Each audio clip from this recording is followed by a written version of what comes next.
September 1935, Manhattan. The man washing windows several floors up the front of a federal jail carried the price of the Eiffel Tower out of Paris 10 years ago in a suitcase. Working slow, doing the corners properly, he waves down and the street waves back. You're standing on West Street in that crowd, not looking up, because in this city, somebody is always washing something. Keep that man in your head. You will want him again in about 20 minutes. Walk a block with me. I'll take you back 10 years. His name is Victor Lustig, and he is the reason people still tell you the Eiffel Tower was sold for scrap. It was. Once, real money, a real man, one afternoon. Then he came back a month later to do it again, and that is where it broke. Born in Bohemia, 1890. 5 languages, something like 45 names, about as many arrests in America. For years, not one of them stuck, because every time they sat him down, the man in the chair was somebody else. A Spanish count one week, an Austrian engineer the next. Before Paris, he worked the Atlantic liners. 5 days at sea, first class, nowhere for anybody to go. He would find the passenger who was rich, bored, and a little ashamed of how easy his life had been, and sell him a small mahogany box, brass rollers, and a crank, and the box printed money. Genuinely printed it, $100 bill every 6 hours.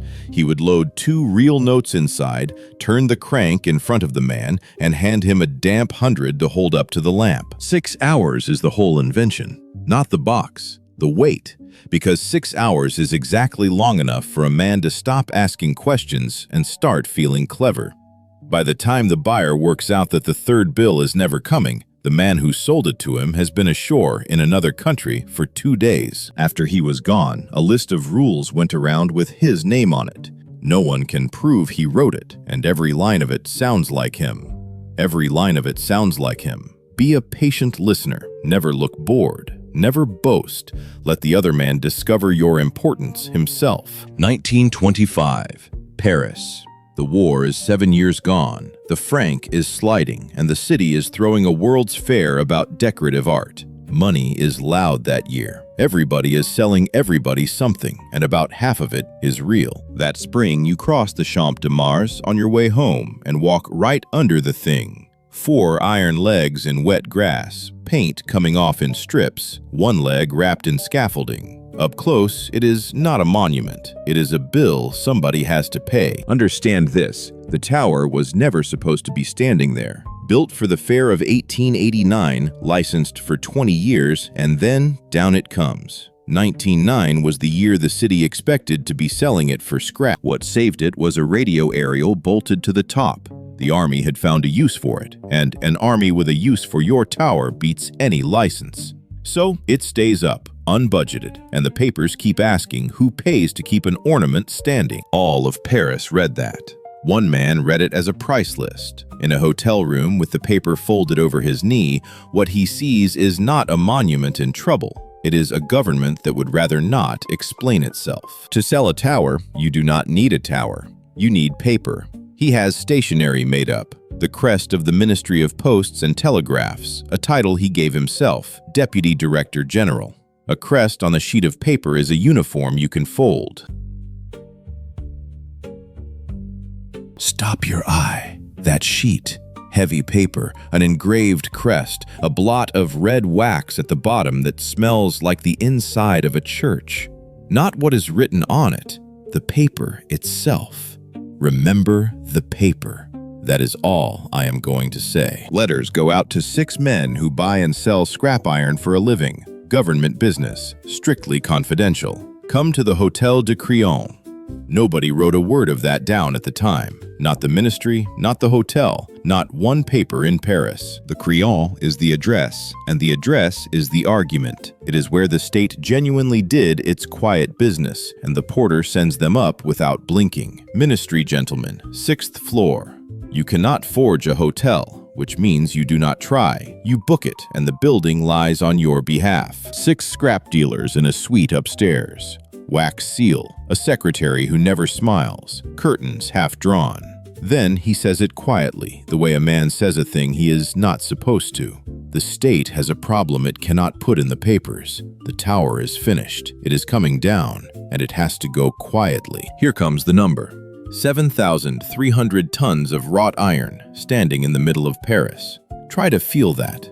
70 railway locomotives laid on their sides in the shape of a tower, as scrap that year, worth maybe a tenth of what it cost to raise. Not one of those 6 men laughs. Men who had been in the iron trade all their working lives. One of them just says it, flat, to the carpet. They will want it in lots.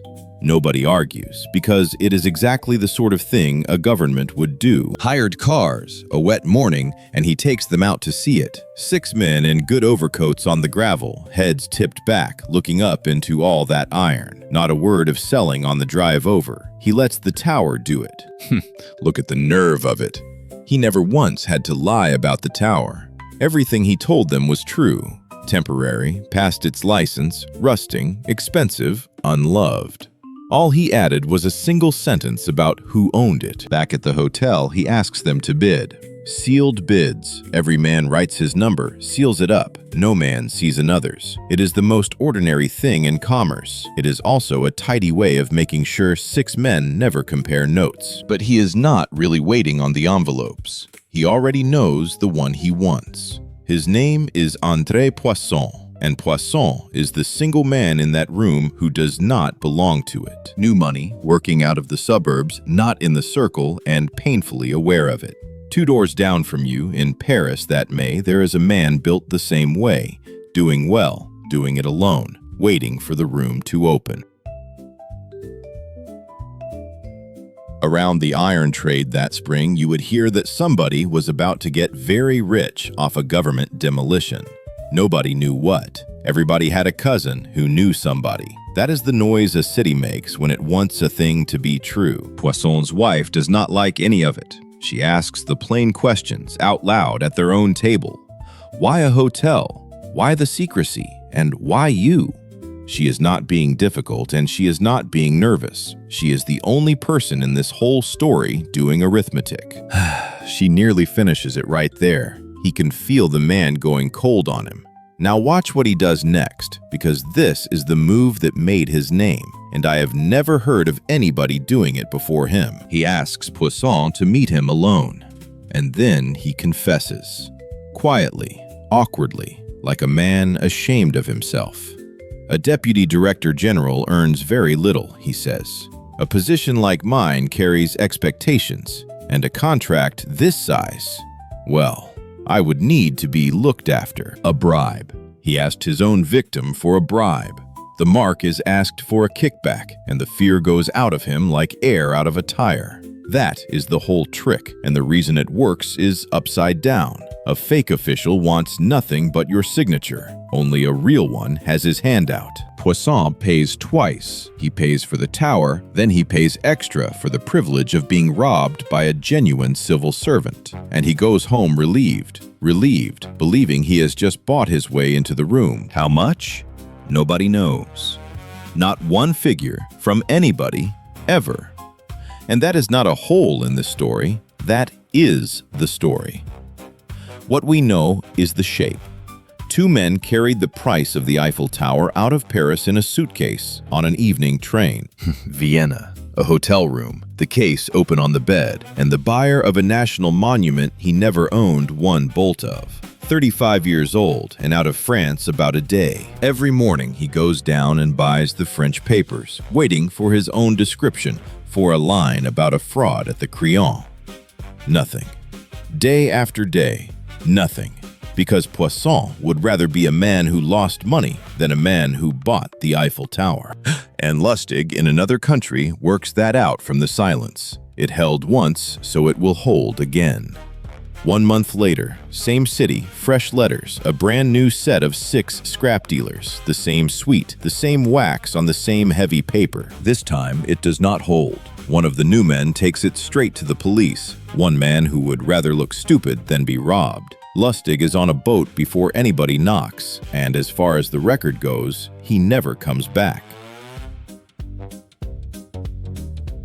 And that July, while he is somewhere on the Atlantic, the tower he sold lights up. 250,000 bulbs, one motor company's name spelled down 1,000 feet of ironwork, and all of Paris walks out after dinner to look at it. At the Ministry of Posts and Telegraphs, not one clerk ever noticed a thing. It had not lost a tower. It had never owned one. You cannot report a theft you have not heard of, and for years that department had no idea it was in this story. I will give him one thing, and only one. The man could listen. In a room full of talkers, he sat still and let a lonely man explain himself, and heard exactly where the lonely part was. A pity that is the only use he found for it. Come back to Paris with me, because we left a man standing in his yard. Here is everything the record gives us about Poisson after that May. He never went to the police. Not once, not ever. The rest is me guessing, and I will say where. It is June. He gets up, shaves, walks to his yard, weighs scrap iron for other people all day, goes home, and says nothing about the spring. And says nothing because he cannot tell his wife she was right and cannot tell the trade. The trade is why he did it, so he carries it. A man who has been robbed can at least be angry out loud. A man who handed over a bribe has robbed himself of that, too. And I do not believe you walk out of that room without knowing it. Now, this next one comes from one book and one man's own telling, and that man lied for a living. I give it to you the way the service wrote it down, and you weigh it yourself. Chicago, early 30s. He walks in on the most dangerous man in America and asks Al Capone for $50,000 to put into a deal in New York. Call it $1 million in today's money, roughly. Capone hands it over, and then Lustig does nothing with it. 2 months in a bank box, untouched, not a dollar moved. He comes back, puts the whole lot on the table in front of Capone and tells him, "The deal collapsed. I am sorry to have wasted your time." Capone gave him $5,000 back for being honest. $5,000 to be told he was a good judge of character. But Lustig had not been buying money that afternoon. He was buying a name that opens doors in America, and it worked for years, because what he did next needed doors. Early in the 30s, he stops selling a box that prints money and starts printing money. His chemist is a man out of Nebraska called William Watts. Quiet, methodical, and very good. Plates cut by hand over months. Hundreds, always hundreds. At the peak, they are moving something like $100,000 a month, and the treasury men, who name things the way undertakers do, start calling it Lustig money. By the end, there is an estimated $2.3 million of the stuff out there. In 3 American cities, a teller held every hundred up to the light before she paid it out, and hated the sound of her own voice saying, "One moment, sir. Remember the paper. Not what is printed on it, the paper." It began as one sheet with a crest in a hotel suite in Paris, and it has ended as a ton of $100 bills in a lockup. The trade never changed, only the print run did. The Secret Service had chased that paper for years, with no name to hang on it. They got there the dull way. Clerks writing serial numbers, tellers telephoning in, one bad hundred at a time. 10 years he was the most successful man no one had heard of. A telephone rang in a federal office, and a woman's voice gave them an address. The service never printed who she was. The story that went around afterwards was a jealous mistress. I have seen it told that way for 90 years, never once proved. There it is. Not the box, not the tower, not Capone, not the plates, not the treasury. A telephone call. The man who spent his whole life being trusted by strangers was finished off by somebody who actually knew him. May 1935, New York. 2 men in overcoats take him on a public street in the middle of the afternoon, and he does not run and he does not shout. He puts his hands up like a man who has rehearsed the moment for years. In his pocket, there is a key. That key opens a locker in a subway station, and inside the locker is $51,000 in beautiful counterfeit hundreds, and the plates that made them. He had kept the plates. Of course he had, because a man who can make more money tomorrow is never quite finished. Now, the city speaking. 1st of September, and the trial is tomorrow morning. A man is going along a corridor on an upper floor with 9 bedsheets under his arm. He has cut the bars. He has made a rope out of them, and he goes out of the window in broad daylight. Of course he is seen. It is Manhattan. It is the afternoon. There are people on that sidewalk with their heads back. So he takes out a rag, and on the way down he cleans the windows. Slowly, he does the corners. There he is, the man at the window. You are back on West Street in that crowd, and now you know what you have been looking at. The last confidence trick of his life, performed for nothing for an audience who assumed he worked there. It bought him 27 days. 27 days of America, and they took him in Pittsburgh. And after that, there were no more windows. He pleaded guilty, 20 for the counterfeiting, 5 more for the window. 25 years, and they sent him to the Rock. Now do the arithmetic with me, because he taught us how. The box paid $400 a day if you never sleep. 25 years is 9,000 days. At his own rate, the state took $3.5 million of his time. $2.3 million is what he printed in his best years. Against that sentence, he came up more than $1 million short. The only honest set of books this man ever kept is the one a federal court kept for him. Here's the part they did write down. Every paper in America ran him, then every paper in Europe. The man who sold the Eiffel Tower, the thing nobody in Paris would say out loud for 10 years, got read aloud in a New York courtroom. Alcatraz, prisoner 300. 11 years on a rock in a cold bay, in the one American prison built for men that other prisons could not hold. The most persuasive human being of his generation had nobody left to persuade. We told this for years as a joke on a city. It is not a joke. A lonely man was picked out of that room for being lonely. And when the law came 10 years late, it came for the printing, not for him. Because paper is the only part of this a court knows how to count. We did not understand that then. March 1947. A federal prison hospital in Missouri. Pneumonia. A clerk fills in the form for a dead man, comes to the line marked occupation, and writes 2 words in it. Apprentice salesman. That is where the paper ends. One sheet with a crest bought him a tower he did not own. One printed form with a fountain pen took the whole thing back, and it did not even get his job title right. Apprentice. Al Capone died that same winter, 6 weeks earlier, and he had done his own stretch on the same rock. Capone was taken by a column of figures. Lustig was taken by a telephone. Neither was brought down by anybody brave. The movies never sell you that. William Watts, the chemist, went down with him. By the record, 15 years. He made the best bad money in the country and lost most of his life to it. The woman on the telephone, no name published, no charge, nothing. She walks out of the story. The man who played his secretary in that suite is usually named as Robert Torbolin. Dapper Dan Collins in the American papers, and he went on working both sides of the Atlantic. I hand you that with the same shrug the record hands it to me. And Andre Poisson? Not one line. That is what the bribe actually bought. Not a tower, a silence he had to carry himself. And the woman who asked the only right questions in this story? The record does not even give us her first name, and whether he ever told her she was right, nobody wrote down. Gustav Eiffel missed the whole thing by 2 years. Died in 23, in his own house. An old man who had spent 30 years arguing that his iron was useful and not a toy, and never had to hear that a stranger sold it for scrap. One sheet of paper with a crest, a hotel on the Concord where nobody wrote anything down, 9 bedsheets and a rag, and a printed form in Missouri with the wrong job on it. That is the whole man, front to back, and every bit of it is paper. Tell me in the comments where you would have stopped him, and be honest about it, because most of us would have gone right up to the moment he put his hand out. That is the one that feels like proof. What stays with me is not the money. A whole city agreed without ever discussing it that being made a fool of is worse than being robbed.